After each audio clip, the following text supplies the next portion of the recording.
My name is Sean Breslin. I am a meteorology and climate science student at the University of Delaware, and my project is investigating enhanced methane and ethane emissions over the Long Beach area. So as climate change continues to worsen, it's important to investigate greenhouse gases. First, I want to start off by talking about this graph right here, which shows the change in effective radiative forcing from 1715 to 2019.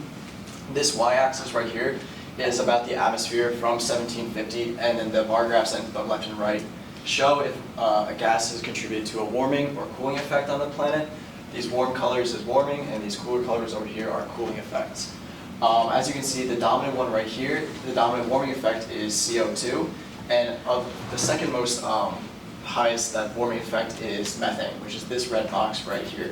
And methane is really important because it has been increasing over the past couple of years. As you can see, it's been increasing rapidly since the 1980s. It plateaued in the early 2000s, and it's been increasing once again. And methane is really important because it has a global warming potential of about 20, and for reference, carbon dioxide has a global warming potential of about 1, so it's pretty severe. And to really understand methane, we first need to look at where it's emitted from, which is a whole lot of sources. The main sources are anthropogenic sources, which account for 70% of the emissions, and those account for fossil fuels, ruminant animals, such as like dairy farms, rice agriculture, landfills, and biomass burning. But this gas also has some natural sources, such as wetlands, termites, geological activity, hydrates, oceans, and wildfire. Basically, when you're looking at a methane sample, it's really hard to know where exactly the source is coming from because there's just so many things that emit it. And before I get too deep into the project, I want to talk about my data collection. All the data that I've used was collected in the NASA DC-8 using these snake canisters, as you can see right here. And they were set up on the DC-8 similar to how it is right here. And what these cans were, they connected to a hose on the outside of the plane. And since these cans have a negative pressure, when the valve is open, air is sucked in from the outside, and you wait to a certain PSI level to close the valve, and then you bring those cans back to the Roland Blake laboratory where they're running the GCMS, and that's how you get your whole air sample and you can analyze. So when starting this project, I knew I wanted to look at methane for all the reasons previously, and so I started comparing methane from 2009 to 2022 against different gases, and I came across this gas, which is methane versus ethane. And right away, I noticed 3 distinct pockets of data, 2 of which of high methane concentrations, and 1 of which of really high ethane concentrations. When looking into these data points, I looked at QGIS to see where exactly they were coming from, and I noticed that these points down here were coming from the Central Valley, so they're most likely coming from dairy farms. And so this is like, I kind of expected this, that it was coming from a dairy farm because cows emit so much methane, but what really stood out to me were the super high ethane values, which this is the highest we've seen in all the SARP campaigns. And when I listened to these points, I noticed that they were coming from December 2021 over the Long Beach airport. And so I wanted to look into it a bit further, but first I needed to understand what sources ethane's released. So compared to methane, there's a lot less sources of ethane. The main sources are also anthropogenic, such as fossil fuels and biomass burning, some other minor sources such as oceans and vegetation, but for the most part, these are the 2 main sources. And ethane is important to look at because it contributes to the formation of tropospheric ozone.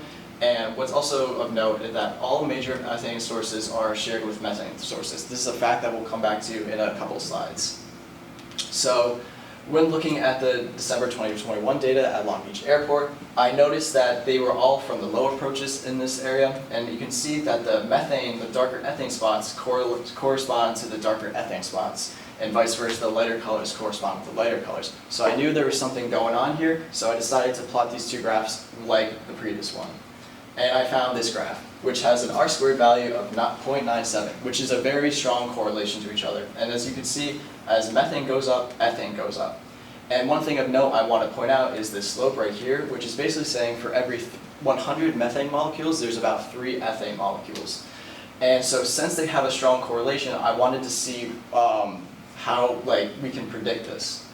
And so when looking at methane sources, if you have a really high spike of methane but don't measure a lot of ethane values, it's most likely going to be coming from wetlands, dairy farms, or something that doesn't emit ethane. But if you see a correspondence between methane and ethane, and they both increase, they're most likely going to be coming from one of the 2 shared sources, such as fossil fuels or biomass burning. So since this graph I showed here has a pretty strong correlation, I can pretty much rule out that it's not coming from any of these sources down here, And since we're looking at the Long Beach airport, it's most likely not going to be coming from biomass burning because it's a very urban area. So I can pretty confidently rule that it's coming from a fossil fuel emission source. So my next question in this project was, where is this fossil fuel emission coming from? So this is a pretty shocking graph, or a figure that was taken from the California Geologic Energy and Management well finder map. And as you can see, all these points here show the old oil and gas wells from the Long Beach area. The gray show that they're old, so they're no longer in use. Purple means they're idle wells, and green means they're still active. So it's honestly shocking how many there are. You can zoom in forever and there's still more oil wells that pop up. So this was my first area to look at to see if this emissions were coming from this area. But the website doesn't specify whether this is crude oil or natural gas. So first I had to figure out what kind of source I was looking at. So when comparing my findings to a study done by the Breslin laboratory down in Texas where it measured crude oil, the crude oil composition of ethane was about 13%, while my composition of ethane that I found was 2.9%. These concentrations are very different from each other. It's a factor of 4 basically between these two. So I can pretty confidently rule out that it's not coming from crude oil just because of how different these are. So then looking at now comparing my finding to a natural gas booster also done by the Breslin laboratory down in Utah, I find that there's a concentration of 3.5% ethane and I found a 2.9% ethane. These values are much closer to each other and they're very close, so I figured it was coming from natural gas, but since this is still a little bit higher, I wanted to make sure. So I looked on the variability of natural gas, and this was a study done by Irvine Natural Gas looking at Irvine, Winnipeg, Canada, and Medicine Hat, Canada. And as you can see, the composition in Irvine and Winnipeg found a concentration of ethane of 3.5%, and in Medicine Hat, Canada, it found an ethane concentration of about 0.5%. So natural gas has a wide range of ethane emissions from 0.5 to about 4. And my 2.9% ethane fits within that range, so I can pretty confidently say that the source I'm looking at is natural gas. And so I thought my project was going to end here. I thought I was just going to say I was looking at a source coming from these old oil wells, and I thought that was my conclusion. But then I decided to look into Santa Ana, which we all know we flew into if you're from the East Coast. And as you can see, it's about 20 miles away from Santa Ana. And when looking at the well finder map like I did previously for Santa Ana, I noticed there's nothing around it. There are some oil wells down in Huntington Beach, but for the most part, there's nothing in the city of Santa Ana. And then when looking at the methane to ethane ratio in this area, I find an almost identical slope. I found a 2.9% ethane composition, and in Santa Ana it was about 2.7% ethane. And these two slopes are almost identical, but one area is surrounded by old gas wells, but Santa Ana has nothing. So my findings from before are kind of skewed. So I can basically conclude that it's not coming from an old oil well because one area has a lot of oil, but the other one doesn't. So I can basically say it's not emitted from oil wells. The source must be coming from somewhere else. So my now revised question, now that I know it's not coming from the oil wells, is where is this natural gas leak coming from? One source I want to look into is the Crimson Pipeline, which is a pipeline that runs across Southern California. And this pipeline has been known to emit above standard emissions. And so in the past, so it's been fined previously a lot. So if it's been fined a lot in the past for emitting too much natural gas, then it could be still emitting to this day. And also of note, this pipeline carries natural gas and crude oil, and in 2016 it had an inland oil spill where it dumped 45,000 gallons of crude oil into a nearby creek. So this pipeline has had a lot of problems in the past, which I think is something we could potentially look into in the future for this source.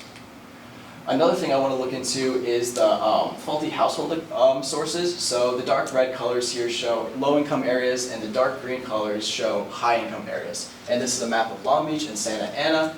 And so these low-income areas could have old or faulty emission sources such as old gas stoves, hot water heaters, or gas barbecues. These could be leaking natural gas emissions, and over time these emissions pile up, and this is why we could maybe be seeing concentrations of natural gas in these areas, but this could be looked at in the future. So my conclusion is basically methane has a major impact on our climate system. The low approaches over Long Beach Airport showed elevated levels of methane and ethane concentrations. And comparing our slope with findings from the Rolling Black Laboratory, the most likely source is leaking natural gas coming from somewhere other than these plugged oil wells. And where exactly this is coming from, we have no idea, which is very unfortunate, but hopefully the future SARP students can figure that out. So I propose we do ground truthing trips to Long Beach and Santa Ana to see if we can narrow down a location where exactly it's coming from. I would love to continue doing low approaches into Long Beach Airport and hopefully expand to the Santa Ana Airport. And I would love to also collect samples inside the homes of residents of Long Beach and Santa Ana to maybe see if we do find higher concentrations in these lower income homes compared to the wealthy neighborhoods. And if that is the case, then we have an environmental justice issue in our hands that needs to be studied.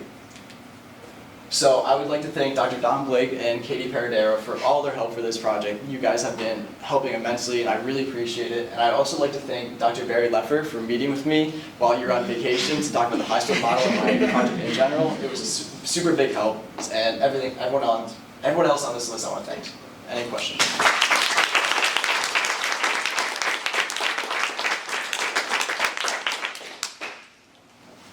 Any questions? Don?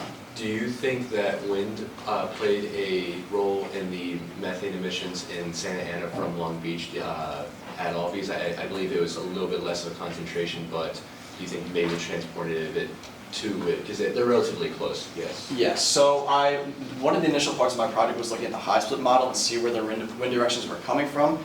And most of the, here I'll pull up the map of Long Beach.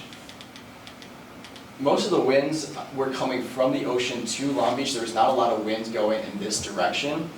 So I can pretty much conclude that there was not a lot of wind that was blowing from Long Beach to Santa Ana because it was mainly coming from the opposite direction, either from the north or south, not really to the west to the east. So I can pretty clearly rule that out. Yeah. I believe you said that you ruled out biomass burning because it was in the Long Beach area or at the airport? Yeah. So since you're seeing these similar concentrations between a different area now, are you still able to rule that out? I would say so because if there was forest fires, we wouldn't have as much methane concentration that we're seeing. So if it was just more of forest fire, we wouldn't see as much high methane values. We'd still see some ethane, but not methane. So I can kind of rule that out. Yeah. You mentioned that you saw similar values over Long Beach Airport and the airport in Santa Ana, and you said it may potentially come from fossil fuels or natural gas. Do you think the fact that these were being collected over airports had anything to do with those concentrations? It could be. That is a great point. Maybe there's some leaking going on at the Long Beach Airport, but the fact this was not taken at the airport. This was done from ground truthing samples. So the fact that we're seeing this away from the airport and this over the airport maybe leads me to believe that it's coming from somewhere else besides just the airport. Yeah. I was curious about the level at which the ethane is consistent, as in, does it dissipate, and how do you tie that to what's actually occurring on the ground? Are you talking about the lifetime of ethane? Yeah. Ethane has a lifetime of about 60 days. So, can you repeat your question? Yeah, so what I was curious about was if, because your hypothesis is tied to the potential leakage from the pipeline. Mm-hmm. And so if that's the case, then I guess it would be leaking at a consistent rate Right. in order for that level of ethane to be in the atmosphere. Mm-hmm. And so my question is tied to what you responded as well as in terms of the lifetime of the ethane. So depending on the kind of activity, how does then that tie to the level of ethane? So does it dissipate depending on the type of activity that is happening? If it's leaking, it's just going to stay in the atmosphere for whatever the lifetime is. So, and no matter say if it's leaking a consistent amount, we're still going to see those exact concentrations. We might not know the complete outflow of that, but for the most part, it should be kind of easy to find. I don't know. I might have to look into that more, but. For what we're seeing, I don't think it really depends on the output of the natural gas. I'm not sure if that answers your question, but. Thank you. Anyone else? All right,